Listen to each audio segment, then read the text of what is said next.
पिछली बार मैंने क्या बोला था मुझे याद तो नहीं है, लेकिन अमिताभ प्रसाद बहुत ही तारीफ कर रहे थे कि आनंद आ गया था। क्या बोला मुझे कुछ जानकारी नहीं,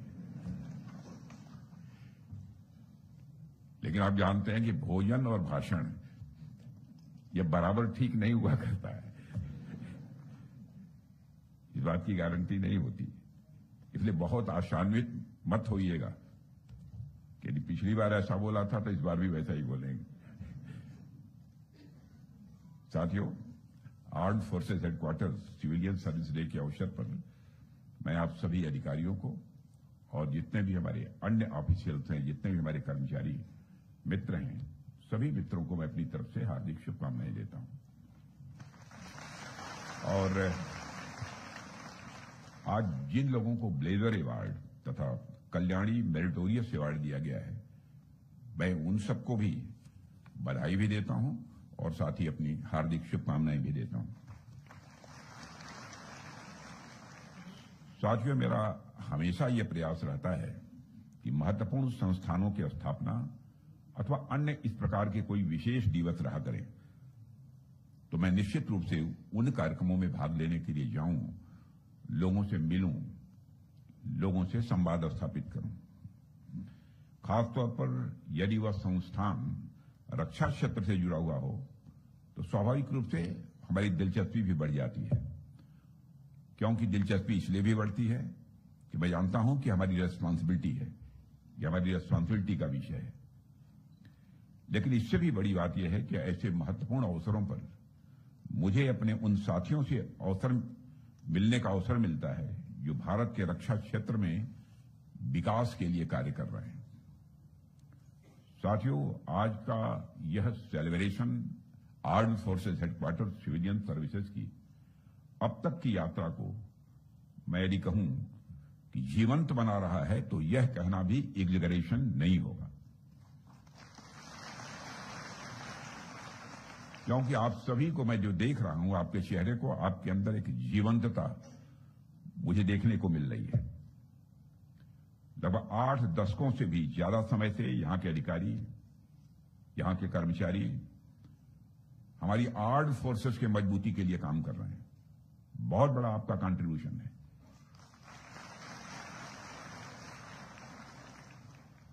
शायद ये किसी को बाहर बैठे हुए व्यक्ति को लग सकता है कि आर्म्ड फोर्सेस हेडक्वार्टर में जो सिविलियंस हैं उनका क्या मेजर कंट्रीब्यूशन क्या हो सकता है, लेकिन विगत 6 वर्षों से डिफेंस मिनिस्टर के रूप में जो मैं काम कर रहा हूं, मुझे यह अहमियत समझ में आती है कि यदि हमारे आर्म्ड फोर्सेस के जो अधिकारी हैं, जवान हैं, उनका जितना कंट्रीब्यूशन है आपका किसी से कम नहीं है।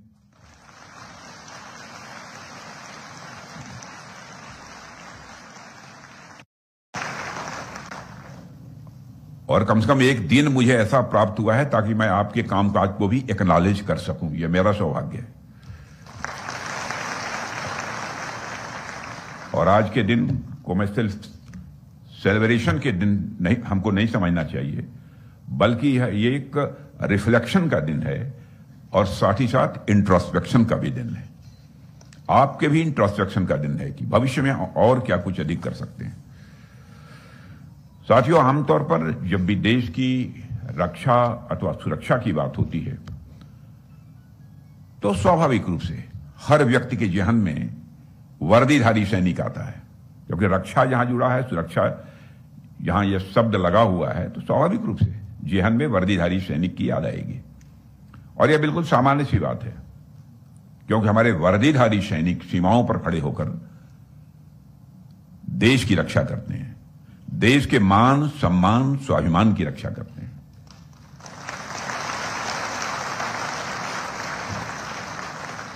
मान, सम्मान, स्वाभिमान यह मनुष्य के हृदय की सबसे बलवती भावना होती है।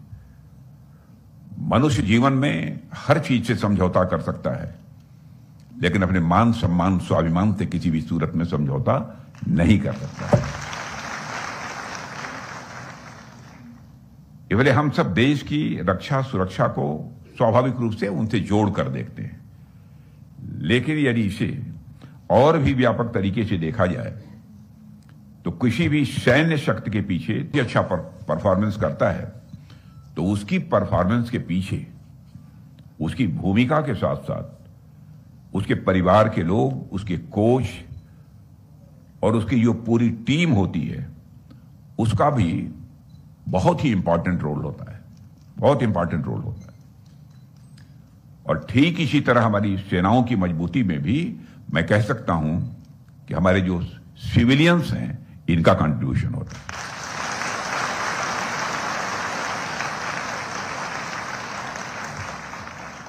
साथियों, मैं लगभग 40-45 वर्षों से भारत की राजनीति में काम कर रहा हूं। पब्लिक लाइफ की लंबा समय गुजर गया है और इस दौरान मुझे राज्य सरकार में या फिर केंद्र सरकार में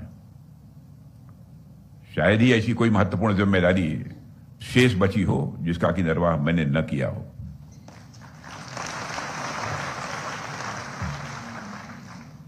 ऊपर के एक छोड़कर।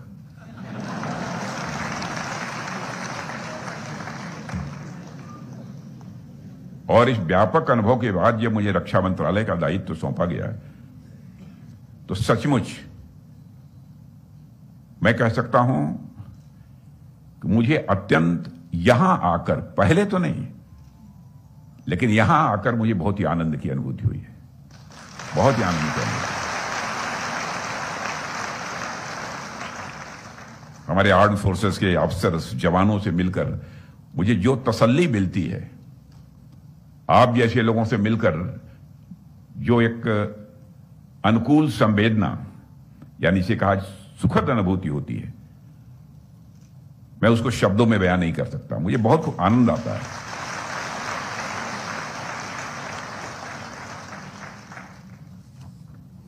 आमतौर पर आप जब दूसरे मंत्रालयों या विभागों को देखेंगे तो उनके कामकाज की शैली में आपको बड़ी एक सिमेट्री, एक रूपता दिखेगी, काफी यूनिफॉर्मिटी दिखेगी। चाहे वो ट्रांसपेरेंसी का विषय हो, चाहे वो अकाउंटेबिलिटी का विषय हो, या गवर्नेंस के लेवल की बात हो, इन सभी मामलों में उनके काम करने का तरीका लगभग कमोबेश एक जैसा ही होता है। लेकिन रक्षा मंत्रालय में मैंने यह देखा है, कुछ महत्वपूर्ण मामलों में काम करने का जो तरीका है वह अन्य विभागों से यह काफी अलग है। उदाहरण के रूप में आप देखिए, यहां के जो फाइनेंशियल रूल्स होते हैं कुछ अलग प्रकार के होते हैं। कैपिटल और रेवेन्यू प्रोक्योरमेंट के मामले माने बड़े मामले होते हैं जो अपने अलग ही रूल्स एंड रेगुलेशन से चलते हैं, और यहां की जो कॉम्प्लेक्सिटीज होती हैं बाकी मंत्रालयों से काफी अलग होती हैं। और शायद यही कारण है कि रेल मंत्रालय और विदेश मंत्रालय के अलावा सिर्फ रक्षा मंत्रालय में ही एक अलग से armed forces headquarter civilian services की व्यवस्था की गई है। यही कारण। और मुझे यह बताया गया है कि 1942 में जब पूरी दुनिया सेकेंड वर्ल्ड वॉर से जूझ रही थी, तब हमारे आर्म्ड फोर्सेज के हेडक्वार्टर्स में काम करने वाले सभी सिविलियन एम्प्लॉइज को संगठित कर एक नई व्यवस्था बनाई गई थी। और 1 अगस्त 1942 को चीफ एडमिनिस्ट्रेटिव ऑफिसर यानी सीईओ के अधीन इन सेवाओं को लाया गया था। यही वह ऐतिहासिक क्षण था जब armed forces headquarter civilian services की नींव रखी गई।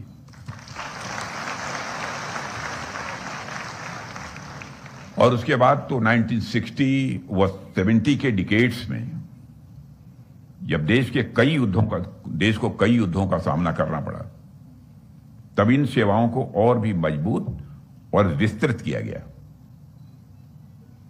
और यह इस बात का प्रमाण है कि संकट की घड़ी में armed forces headquarter civilian services ने हमेशा देश के रक्षा के ढांचे को मजबूती देने का काम किया है। वार टाइम हो या पीस टाइम हो, हमारी armed forces headquarter civilian services ने देश की रक्षा व्यवस्था को, सुरक्षा व्यवस्था को अंदर से मजबूत करने में एक बहुत ही अहम भूमिका निभाई है, बहुत अहम भूमिका निभाई है। साथियों, आर्म्ड फोर्सेज हेडक्वार्टर सर्विसेज रक्षा मंत्रालय के लिए एक इंस्टीट्यूशनल मेमोरी का काम करती हैं,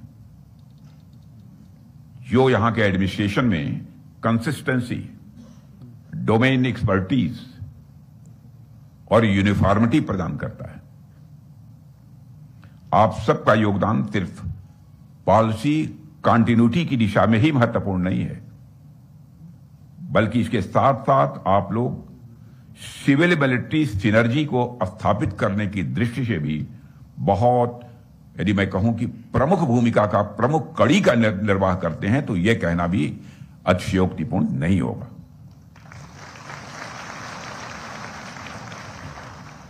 साथियों, हमारी डिफेंस ऑर्गेनाइजेशंस की इफिशिएंट और स्ट्रेटेजिक फंक्शनिंग में armed forces headquarter civilian services का रोल बहुत ही महत्वपूर्ण है।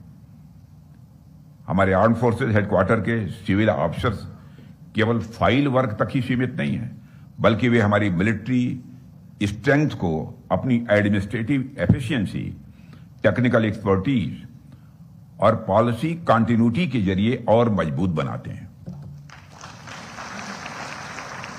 यही वह वजह है कि armed forces headquarter civilian services modern integrated national defence system के एक मजबूत स्तंभ के रूप में स्वाभाविक रूप से दिखती है।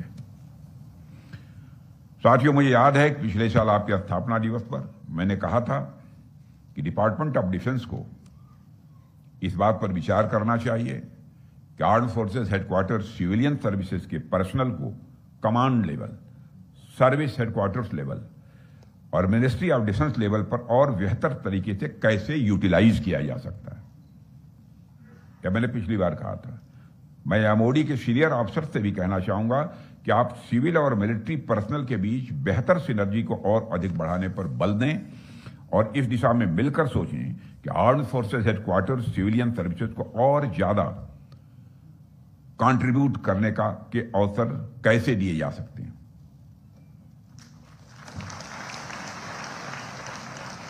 जब सिविल और मिलिट्री सेवाएं एक साथ जुटकर राष्ट्रहित में काम करती हैं, तो स्वाभाविक रूप से देश की सुरक्षा का ढांचा और अधिक मजबूत होता है।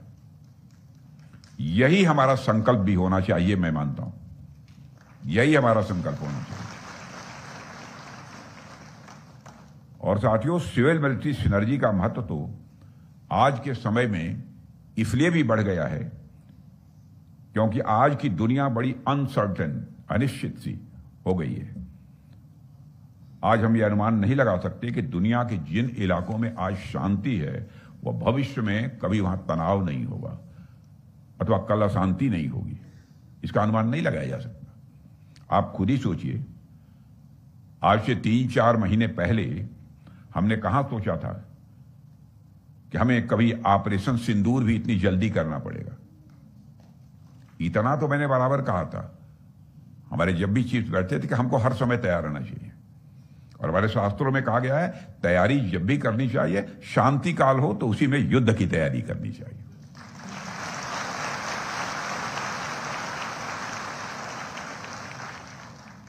मैं सारे तीनों अपने चीफ्स, सीडीएस, डिफेंस सेक्रेटरी, जितने भी ऑफिसर्स हैं, जिस तरीके से उन लोगों ने अपनी तैयारी रखी, जितनी भी बधाई दी जाए, मैं मानता हूं कम है।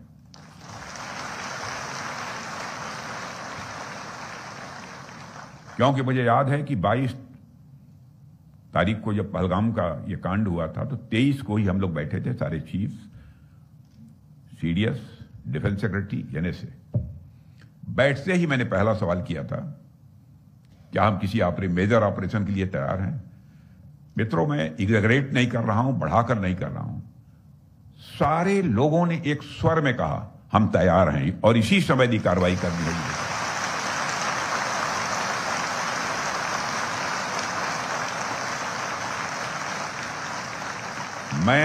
मैं समझता हूं कि आजाद भारत के इतिहास में शायद पहली बार ऐसा हुआ होगा कि कोई वारदात हो जाए, कोई घटना हो जाए, उसके बाद सारे चीफ्स बैठें और कोई यह न कहे कि हमको यह चाहिए वह चाहिए। आप तैयार हैं? हम सभी लोग तैयार हैं। ये बहुत बड़ी बात है। ऐसे मिनिस्ट्री में और ऐसे ऑफिसर्स के साथ, ऐसे अपने मित्रों के साथ मुझे काम करने का अवसर मिला है।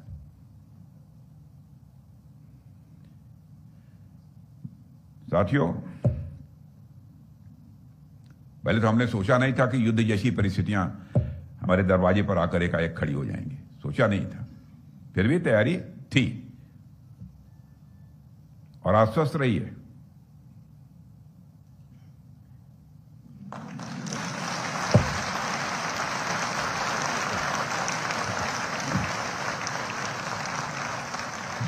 भविष्य भी उज्जवल है।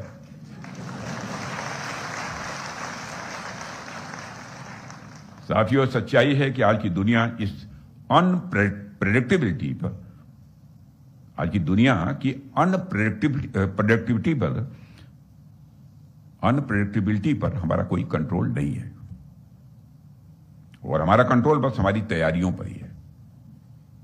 इसलिए हमको अपनी तैयारी रखनी चाहिए। और हालांकि आप सभी सोच रहे होंगे कि आप तो सिविल सर्विसेज के लोग हैं और आप लोगों को मैं युद्ध की तैयारी के बारे में क्यों चर्चा कर रहा हूं। साथियों, जब भी सेना युद्ध लड़ती है तो उसके शौर्य के पीछे एक तरह से कहें तो पूरे देश का समर्थन होता है। और इस बार आपने देखा होगा, एक सैनिक जब युद्ध लड़ता है, लेकिन उस सैनिक के साथ साथ एक तरह से पूरा देश और पूरा का पूरा सिस्टम युद्ध लड़ रहा होता है। इसलिए मैं आपसे युद्ध के विषय पर चर्चा कर रहा हूं, इसीलिए कर रहा हूं क्योंकि वारफेयर और उसकी तैयारी को लेकर आपका रोल ये बहुत ही इंपॉर्टेंट है, बहुत ही महत्वपूर्ण है। आपको शायद इसका एहसास न होता हो, लेकिन बहुत ही महत्वपूर्ण है, इसे हम लोग समझते हैं। इसलिए आज इस फाउंडेशन डे के अवसर पर मैं आप सभी से अपील करना चाहूंगा कि आज की रैपिडली चेंजिंग सिक्योरिटी सिनेरियो को देखते हुए आप भी लगातार डायनेमिज्म और इनोवेटिव स्पिरिट के साथ आगे बढ़ें।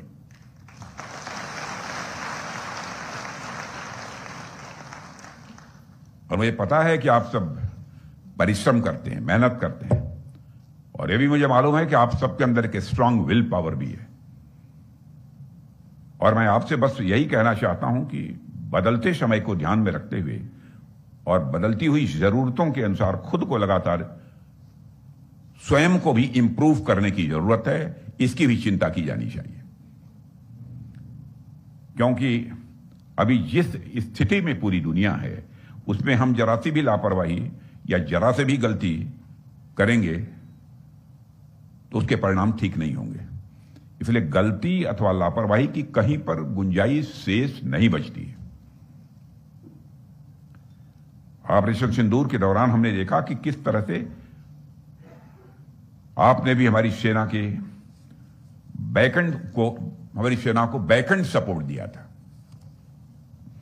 रक्षा मंत्रालय के अलग अलग डिपार्टमेंट ने भी अपनी सारी भूमिकाओं को बहुत ही खूबसूरती के साथ बहुत अच्छी तरह से निभाया, जिसकी वजह से हम इतने सफल ऑपरेशन को अंजाम दे पाए।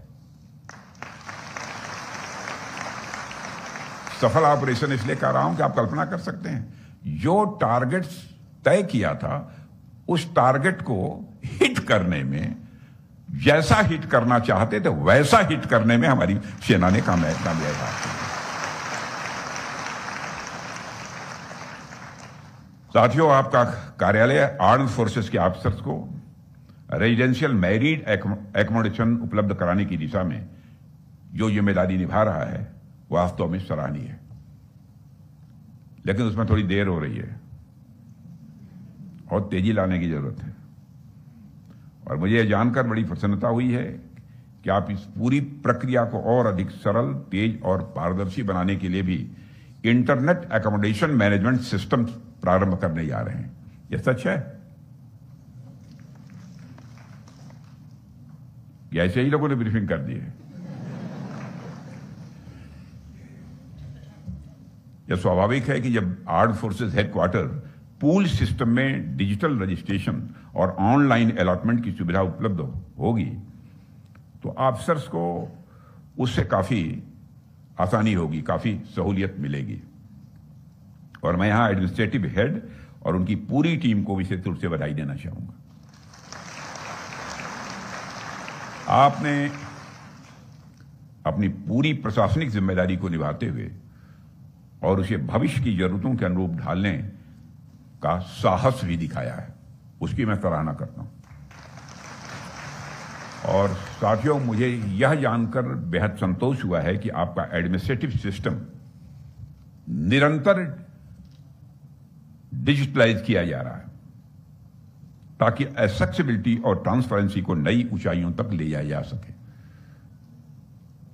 और मुझे विश्वास है कि आने वाले दिनों में आपका ह्यूमन रिसोर्स मैनेजमेंट आपकी सर्विस रिलेटेड जरूरतों को ध्यान रखने में बहुत ही महत्वपूर्ण भूमिका निभाने वाला है। और यह पोर्टल एक भरोसा है, इसको अभी वो किया है कि आपकी समस्याओं को समय पर सुना और सुलझाया जाएगा। जब पर्सनल इश्यूज डिजिटल रूप से शीघ्रता से निपटेंगे तब कर्मचारियों की ऊर्जा और समय दोनों ही देश की सेवा में और अधिक प्रभावी ढंग से लग पाएंगे। और साथ ही armed forces headquarters civilian services day के अवसर पर मैं डिपार्टमेंट से यह भी अपेक्षा करूंगा कि सेवा के संबंध में जो भी कैडर रिलेटेड मैटर्स हैं उनको उचित गति के साथ सर्विसेज के बेनिफिट के लिए आगे बढ़ाया जाए। हमारे प्रधानमंत्री जी के नेतृत्व में हमारी सरकार भी इस सोच को लेकर पूरी तरह से कमिटेड है कि प्रशासनिक सुधार केवल फाइलों में नहीं होने चाहिए बल्कि हर कर्मचारी के जीवन में वास्तविक परिवर्तन लाएं, उससे ही हम सही में प्रशासनिक सुधार मानेंगे। मैं चाहूंगा कि हमारी सर्विसेज को जिन प्रोग्रेसिव स्टेप्स के द्वारा और मजबूत बनाया जा सकता है उन स्टेप्स पर लगातार विचार जिसे कहा जाए चिंतन का, मंथन का यह सिलसिला चलते रहना चाहिए। और मुझे खुशी है कि आपका कार्यालय इन दिशाओं में तेजी से आगे बढ़ रहा है। मैं एक बार फिर आप सभी को इस सराहनीय कार्य के लिए साधुवाद देता हूं।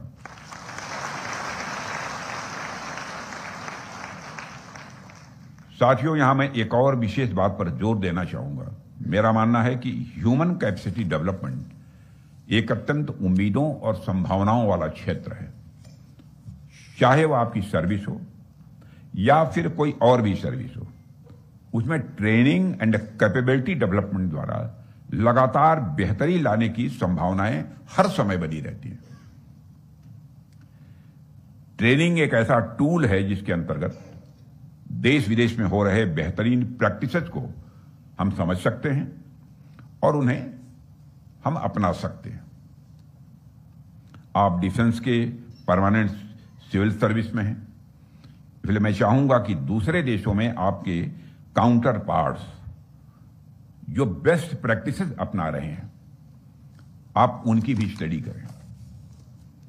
बल्कि मैं तो यह भी कहूंगा कि सिर्फ विदेशों में ही क्यों, बल्कि देश के अंदर भी हमारे अलग अलग डिपार्टमेंट्स जिस तरह से बेहतरीन काम कर रहे हैं और उनके काम करने के तरीकों को एनालाइज करना चाहिए और उसमें जो एडॉप्ट करने लायक है उसे एडॉप्ट करने की भी हमको अपनी तरफ से भरपूर कोशिश करनी चाहिए। और साथियों, बात यह मैं इसलिए कह रहा हूं क्योंकि अंततः हमारा कर्म ही हमारी नीयत का निर्धारक होता है।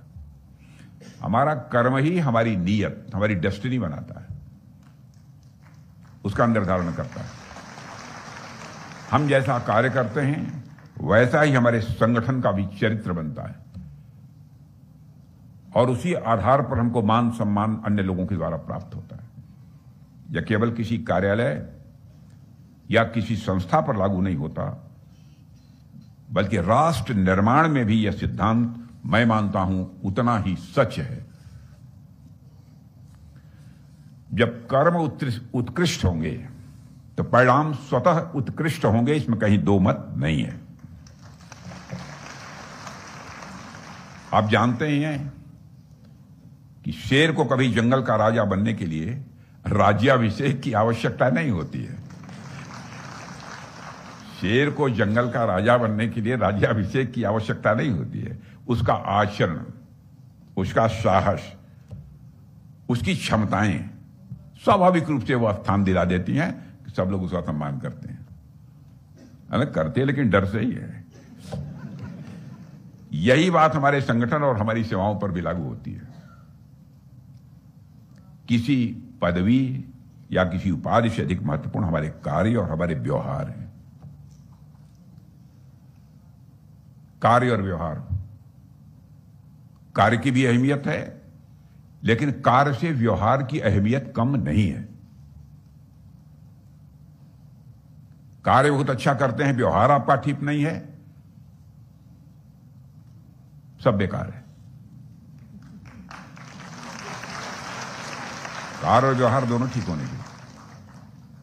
कभी कभी कुछ लोग ऐसे सोचते हैं ना, एक अहंकार ये पैदा होता है, अहंकार पैदा होता है, अरे मैं इतना अच्छा काम कर रहा हूं, मेरे पैरेलल, हमारे समानांतर कौन खड़ा हो सकता है। नहीं, अच्छा काम कर रहे हैं तो बराबर इस बात की चिंता कीजिए कि जितना अच्छा काम कर रहे हैं उससे बढ़कर हमारा अच्छा व्यवहार भी होना चाहिए। वही हमारी प्रतिष्ठा बढ़ाएगा, वही मेरे प्रति लोगों के अंदर एक सम्मान का भाव पैदा करेगा। केवल अथॉरिटी से सम्मान का भाव नहीं हासिल किया जा सकता। अथॉरिटी से दहशत पैदा की जा सकती है, लोगों का आदर प्राप्त नहीं किया जा सकता। तो इंसान है, हमारा व्यवहार ऐसा होना चाहिए ताकि प्रत्यक्ष सामने बैठे हुए व्यक्ति को भी अनुकूल संवेदना हो, उसको भी अच्छा लगे। कभी कभी नाराजगी भी व्यक्त करने का एक अपना तरीका होता है। यह आवश्यक नहीं है कि आप शब्दों का प्रयोग करिए तभी आप नाराजगी व्यक्त करेंगे। अपने सबऑर्डिनेट को कहना, आप कह सकते हैं भाई मैं थोड़ा सहमत नहीं हो पा रहा हूं, मुझे मामला जमा नहीं है, आप जरा ठीक करो इसको। यह भी तरीका होता है, क्योंकि आप दहशत यदि उसके मन के अंदर पैदा कर देते हैं तो उसकी जो काम करने की क्षमता है, उसकी एफिशिएंसी है, उस एफिशिएंसी को आप स्वाभाविक रूप से खुद ही कम कर देते हैं, जो कुछ भी उसके अंदर क्षमता है।